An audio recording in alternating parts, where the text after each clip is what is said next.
Hello, I'm Bridgette from the Lake County Public Library, and today's middle grade book tasting is going to be for The Girl and the Ghost by Hanna Alkaf, and we are able to share this book with you with the kind permission of Harper, an imprint of HarperCollins Publishing. It was just released this year, so there is not yet an AR level or a Lexile level. It is intended for children ages 8 to 12, and anyone who enjoys folklore tales and ghost stories will enjoy it. The book is a retelling of a Malaysian folktale about a lonely girl who inherits a ghost from her grandmother. Together they find a unique friendship. In the beginning of the book, Suraya, the girl, is just a small child and the ghost waits to reveal himself. However, he protects her from danger and harm's way without her even noticing. When Suraya is older and has become her friend, she adoringly names him Pink. Pink continues to have the urge to protect her. However, when Suraya sees the evil trickery the ghost is capable of doing, she's horrified and forbids him from harming anyone, even in the case of stopping bullies from destroying her spirit. Suraya is Pink's master, but Pink doesn't always obey her, and his dark side can at times be problematic for them. The book covers jealousy and grief, and even uncovering a mystery. It is fun, and it's a fun and adventurous book that I think is perfect for the fall. I'm going to read the first chapter, When Pink Still Belongs to Suraya's Grandmother. For a while, after the witch drew her final breath, the ghost sat very still, wondering what to do next. Theoretically, he knew what was supposed to happen. He was a Pelicet after all, and a Pelicet must have a master. And since he was bound by blood, his new master had to be of the same blood as the old.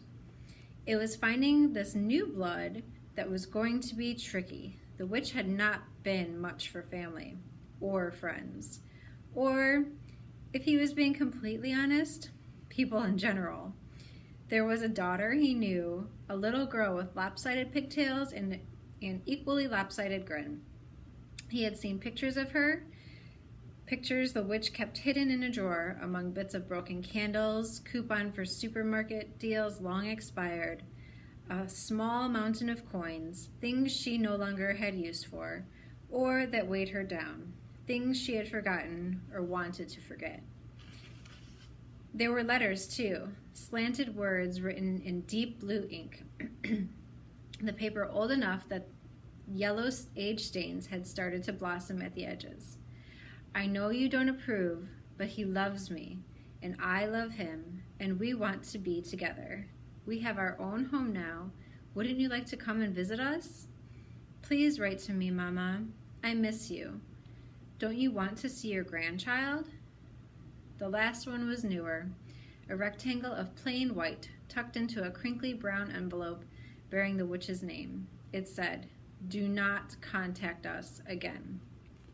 No, the old witch wasn't much for family. Instead, she roamed from village to village, sending the ghost out to cause all sorts of chaos in each one.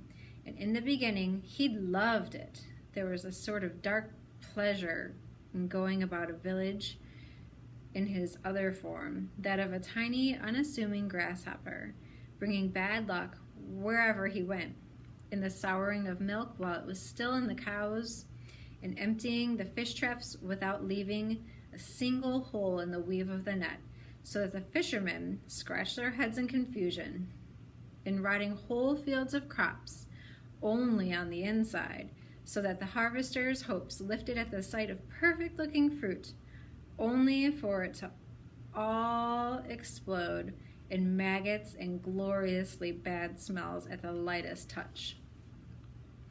The ghost would look on his work with pride, like an artist admiring his own masterpiece, and chuckle to himself when the villagers came looking for the wise and learned witch, who nodded sagely, took the money they offered her to rid them of their curses, never letting them suspect she was the cause of all their troubles in the first place. Magically, everything would go back to normal, and before long, the witch would disappear again, on the road somewhere new. Always before anyone figured out that the true curse had been her presence all along. But if he was honest with himself, as the years passed, he found it all very tiresome.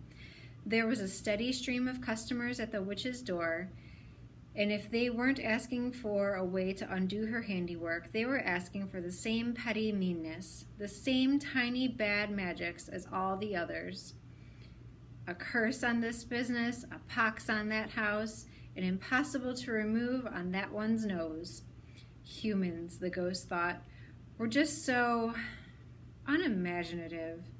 He was hoping this new master, wherever they might be, would be a change of pace, new management, as it were.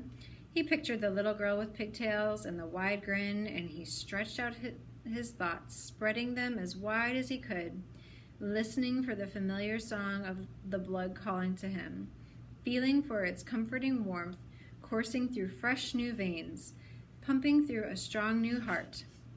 He found her in a wooden house on the edge of green paddy fields, a house that rattled and shook when the monsoon winds blew. She was a woman now, tall and tired and pale. Her pigtails had been replaced by a severe bun, and her grin had long since vanished, but there was no mistaking that she had the blood. And yet, the ghost sniffed. Puzzled, that familiar calling song was faint and weak, sometimes fading out altogether, and even when her eyes were open, there were shutters behind them that remained very definitely closed. It was as if the light inside her had burned out, and nobody had bothered to replace the bulb. For a long moment, the ghost paused, wavering uncertainly between staying and going. On the one hand, the witch had been adamant. A pale-sit must have a master to control his appetite for destruction, his craving for chaos.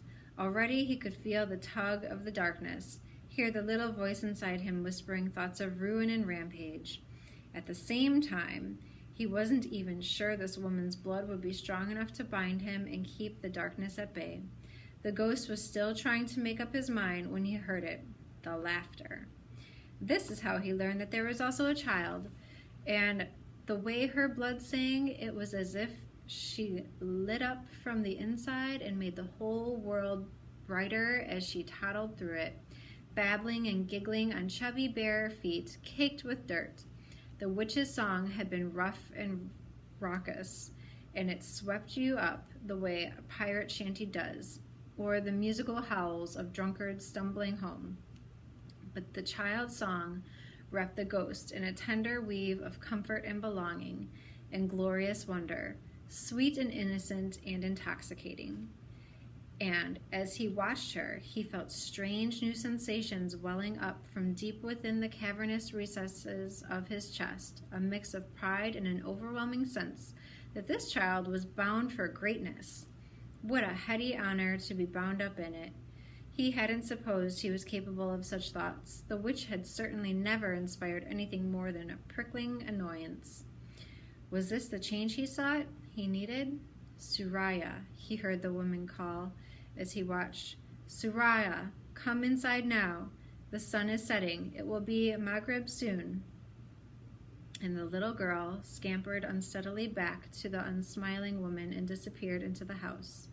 Suraya, the ghost whispered to himself carefully, letting the sound of it play on his tongue like the notes of a favorite song. Suraya. He savored each syllable, marveling at the delicate sounds, at their rhythm and their weight. So this, then, was to be his new master, not old enough to bind him on her own, nor command him with the words she couldn't quite speak. But he could wait. When quiet finally descended on the old wooden house, and the night was deep and dark as ink, the ghost wafted into the child's room and stared at her as she slept, hands pillowed under her cheek, her breathing steadily and peaceful. There it was again, the sense that he was in the presence of greatness, that he was teetering on the precipice of something bigger than both of them. Carefully, almost reverently, he picked up the girl's plump hand and nipped at her tiny little finger. Just a little nip, and drank exactly 3 drops of the bright red blood that had dripped from the cut, sealing it quickly when he was done.